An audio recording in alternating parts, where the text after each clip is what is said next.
زما واجب الاحترام قابل قدر مسلمانان ورونو،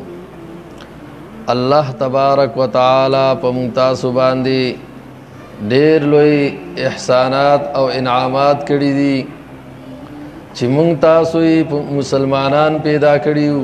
بیا د جناب نبی کریم صلی الله علیه وسلم په امت کې پیدا کړیو۔ الله تبارک و تعالی د دواړو جهانونو کامیابی چې دا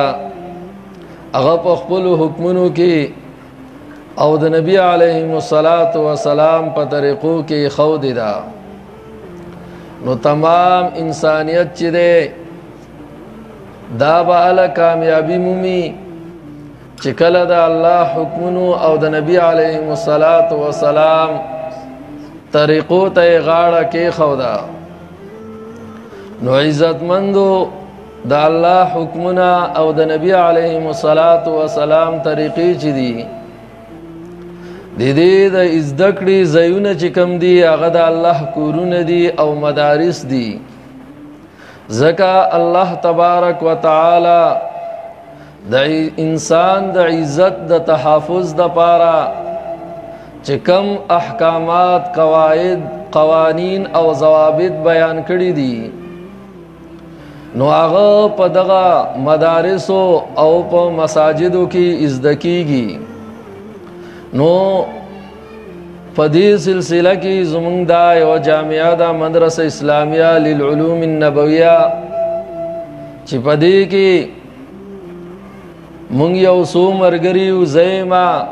مفتی عرفان الله صاحب دی او دغه رنګي مفتی اسد علي صاحب دی۔ په دې کې مونږ د درس نظامی 2-3 کالو نه ترتیب شروع کړی دی، او زه د ملګرو ډیر مشکور یم چې هغوی ډیر صداقت سره درس او تدریس کوي ملګرو ته، او طالبان هم ماشاءالله ښه محنت کوي، نو الله تبارک و تعالی دی د دغه استادانو په عمرونو کې هم برکت واچي، او الله دی ول ډیر عمر ورکی، او الله دی ول صحتونه ورکی، او الله دی دا طالبان هم کامیاب کی۔ د دین علاوه زمون په دې ملک چې په کوم ځای کې دینی خدمات علماء کرام کوي یا عوام کوي، الله دی دا غوی په عمرونو کې برکت واچي، او الله دی ول کامل صحت ورکی۔ نو نن مونږ مرګري راټول شو د مدرسې افتتاح په باره کې، او طالبان هم مدرسې ته راغلي دي، او 11 تاریخ باندې به انشاءالله وفاق المدارس العربیہ پاکستان کم امتحانات شروع کیږي، د هغې د تیاری په سیستم سلسله کې نن مرګرو لا مونږ ترتیب برابر کو چې تاسو به تکرار څه طریقې سره کوئ، ځکه وخت کم دی او سبقونه کتابونه اوږده دي، نو هغه صفحو په ترتیب سره مفتی اسد علي صاحب، مفتی عرفان الله صاحب مرګرو ته ترتیب وښوده چې هر کتاب با تاسو په ورځ کې دومره صفحې یادوئ، یو بل سره به تکرار کوئ، نو انشاءالله 10 تاریخ پورې ستاسو تکرار چې دی نو هغه به سر ته ورسي۔ نو زما ټولو ملګرو ته دا درخواست دی، خصوصا طالبانو ته، چې هغوی امتحان دپاره تیاری وکړي او خپل وخت دې نه ضایع کوي۔ علم هغه دی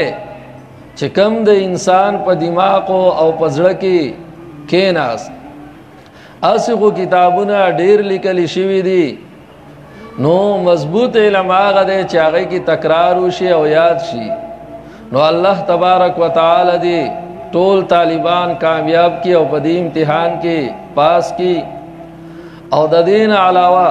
چې څومره استادانو دې طالبانو سره ځان کړول، الله دې د هغوی دنیا او آخرت دواړه خسته کی، او الله دې د دنیا څومره پریشانۍ دي هغه دې په خوشحالو بدل کی، او الله دې ټول مشکلات ورته آسان کی۔ وما علینا الا البلاغ۔